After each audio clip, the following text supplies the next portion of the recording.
This is a relationship tool. So what we use in the relationship, okay, is the concept of a communication journey. So the communication journey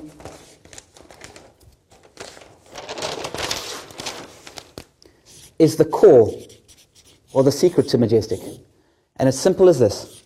It's a series of communications that go out, like episodes of Survivor. You can't possibly get to episode 2, watch episode 2, unless you got episode 1. It's not quite like that, but it's generally how we look at it. Series of these. So, and they can be a distance apart. They could be a day apart, a week apart, a month apart. They could start off a day apart, then change.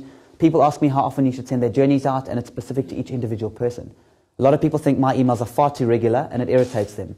Some people say it's okay. Some people say, you know, can I get all your stuff at once? Because I want to read it all. So it's completely up to you as an individual. So these techniques I'm showing you are completely personalizable to each one of you. They're not cast in stone at all. And Majestic will allow you to facilitate this. Now, this one could be an email.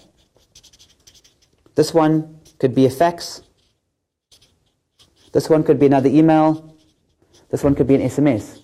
This could even be a phone call. Next one. Number 5 could be phone call. You put your communication journey in place so that it automates as it goes out. Once you've started to build this and you put the copy in, you just forget about it. Because remember, guys, we're business owners. We don't have time. We want to set something up and just let it go. So every single person that you meet, once you meet, starts at episode 1, and they're going to go through your journey. 2, 3, 4.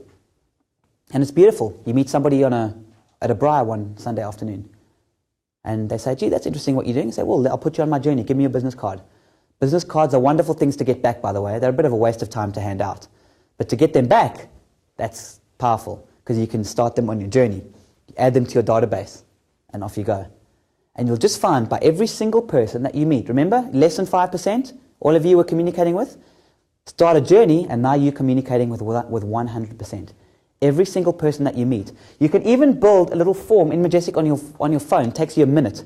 So that when you log onto your phone, it says name, email address. When you meet somebody at a night, you put their name and email address in, you push send off your journey. It'll automatically start them on this journey, which means there's no excuse for anyone to not grow their database and to communicate with every single person in an authentic way.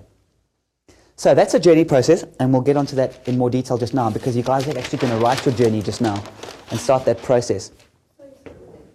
Email overload is based purely on the value of the content they're receiving. So in other words, what's saying is people are overloaded with email because they're receiving rubbish. That's the problem. The majority of what we're getting is rubbish. If you can communicate something that's authentic and genuine to them, there's no email overload. If the content is valuable to them, they will read it. So it's up to you to come up with content that is valuable. And in my case, I know that people only read about 1 in 4 of my emails. 1 in 3 to 1 in 4. But the sentiment is always there, because they like to receive them, because they just look at the headline, maybe read the first word or two, and they go, not interested in this one. But they know that somewhere along the line, there could be something interesting happening. So that's what matters to your journey. There's no ways everybody's going to read every one of your emails. And the second thing is it's up to you how you time them. If you're worried about email overload, only send once a month. Then you won't overload them. If you want to do it more regularly, do it more regularly. It's entirely up to you. Guys, they will open them, because I've got open rates and I've got response rates that prove that they will open them. If you're authentic, they'll read them, especially if they know you. Remember, you're communicating to your inner circle. If your inner circle receives an email from you, they'll read it. You take any business norm that you tell me. I mean, what have we taught? Let's throw some examples out there. What have we been taught conventional in business? That you should have a marketing plan. Rubbish. That you should have a business plan. How many business plans ever come into fruition? 0. Of course. And business plans are written generally for banks. Okay? So you write a business plan for a bank. How many of you are going to write a bad business plan? Okay. 9 out of 10 businesses are failing. How many of those had bad business plans? I knew I was going to fail. Look, it says in my business plan exactly when I predicted I would fail. Okay. They tell us to have all this fancy accounting software that we need to have. Okay? You can run it off Excel if you want to. Get a cheap little freeware thing to run your finances off. As long as you're capturing it in a digital way. You don't have to have all this fancy stuff. They say have logos and business cards and all this kind of stuff. You don't need that. I've gone through that and I realize I can sell far better sitting one-on-one, wearing even more shabby, actually dressed up because we're filming it today, dressed even more shabbily than I am. I can sit in front of any business owner, and I know that I have a maximum chance of selling to them because I'm authentic in my approach, and I've pre-qualified them using the system already. And the same applies for every one of you. We've got to just become human beings again. Okay? This journey is a series of emails or pieces of communication that go out. So in other words, it's like a newsletter. You know, a monthly newsletter that goes out. The problem with a monthly newsletter is that if you only subscribe in March and it's the third newsletter, you've missed all the great content in January and February. With a journey, everybody starts at number 1. And number 1, which I'll show you how to build just now, is always authentic. It's about you. The first email of your journey has got nothing to do with selling whatsoever. In fact, almost everything in your journey has got nothing to do with a sale. It's got to do with value-added information and content that teaches the reader something that adds value to their lives. Now, as you create episode 1, episode 2, episode 3, the more people you start in episode 1, the more people are going to go through your journey. And as they go through your journey, you're going to ask them for what in return? Information, that's right.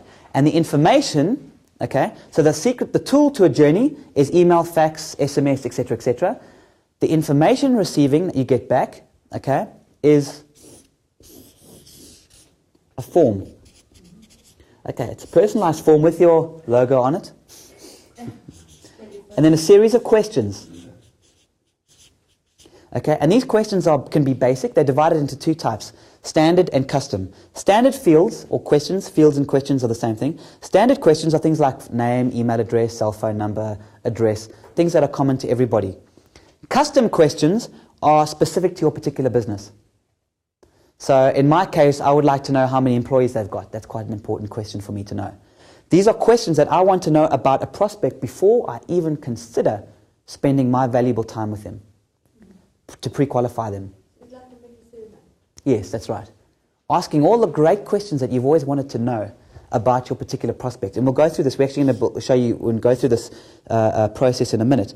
So what I want to know is I want to know that I've got the right people. And I know the people that's sitting around this room today are the right people.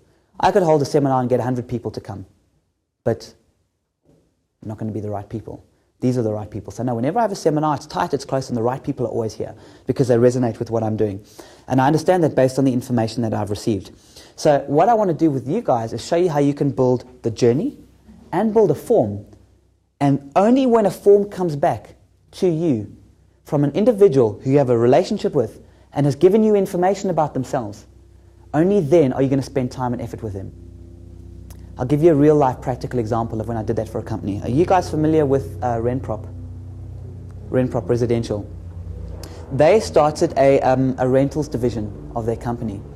And what I effectively said to them was, I said to them, listen guys, you guys are advertising your rentals for your houses, your stock that you've got, looking for people to rent. So the phone was ringing off the hook. It was constantly ringing because they do a lot of advertising. So people were phoning looking for places to rent. So what was happening is the receptionist would sit down there going, okay, can you tell me where you're looking for rent? What's your name? What's your details? Give me all the specifics. 5 to 7 minutes per person. Okay, it's a lot of time for this person to spend on each caller. And the calls were coming through. And what we suggested to that they do, which they did, was say, when somebody rings, don't ask them for anything. Say to them, okay, listen sir, can you just please give me your email address? I'm going to email you a questionnaire. Please will you quickly fill it out? That way I can take that information, I can provide you exactly what you're looking for. Almost every single person gave them their email address and was started on a journey which was designed to introduce them to get them to fill out this form. If they didn't fill out the form straight away, a reminder was sent. If still didn't fill out, another reminder was sent. So they did everything possible to make sure this form was completed. Almost exactly 50% of the callers came back and filled out that form, and 50% didn't. The first question you're all thinking is, well, isn't that 50% wasted?